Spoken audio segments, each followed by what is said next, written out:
Hey, so I wanted to send this little recap of Bullet and I training yesterday. He was so excited to train, like he kind of forgot what we were doing when we trained. But here's the thing that I love about doing additional training. So after we've done the initial setup of skills and things along those lines, um, the dog knows what to do and how to ask it, and they know it in a calm environment. But this is where we can start being really nitpicky on when I ask you place, it's not run over it a couple times and then do the place, it's go on place the first time. Can I make your thresholds, your distractions, and your duration longer? How much can I mess with you on? So with Bullet's plan over the next month will be a little bit of how much can we really, and I jumped there because I thought it was going to hit his head and it totally went over his head. um, but it's how much can I mess with him to really reinforce that thought process, but then also how much can I integrate him in that consistency where it doesn't always have to be in a training mindset, because I know he's really struggling with that transition of I'm at home and I'm listening versus I'm training and I'm on point listening. I think we'll still have a little bit of that struggle over the next couple months just from a maturity perspective, but it is also something that we can reinforce, and that's what the goal is for this time frame. And if your goals are a little bit different, please let me know and we can always adjust. I also, because he likes to go between your legs, I was trying to make it on command so that way we can discourage it when we don't want it and then ask it when we do want it.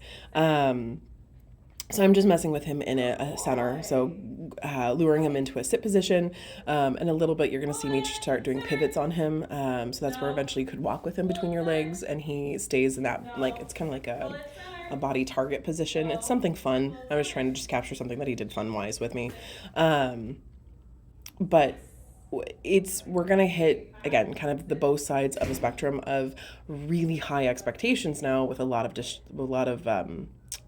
duration and kind of distractions, and then can we also build in duration of or integration of it doesn't have to be when I'm training, it's I'm always doing it. I'm also filtering out treats, and we're using toy and praise more often, because when the treat's out and he's realized, oh hey, I have a training treat, again, he's phenomenal. It's just now trying to make it more of a gambling game, making it more of a differential reinforcement schedule of, hey, this is my expectation no matter what happens.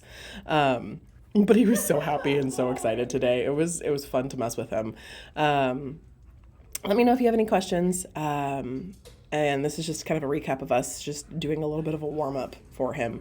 One quick note here, I wanted to work on some of that jumping, so I put the slip lead on, but I put it on as like a harness, so it goes around the neck and then through the legs, so that way it pulls from the chest and not the neck.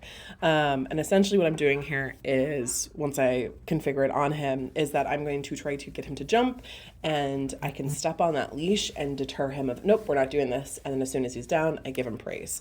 So it's kind of trying to essentially get him to jump on me, but then I don't want you to do it. So think of it like when we do the leave it command with the treat and you step in front of him, essentially we're doing it, but with his body jumping.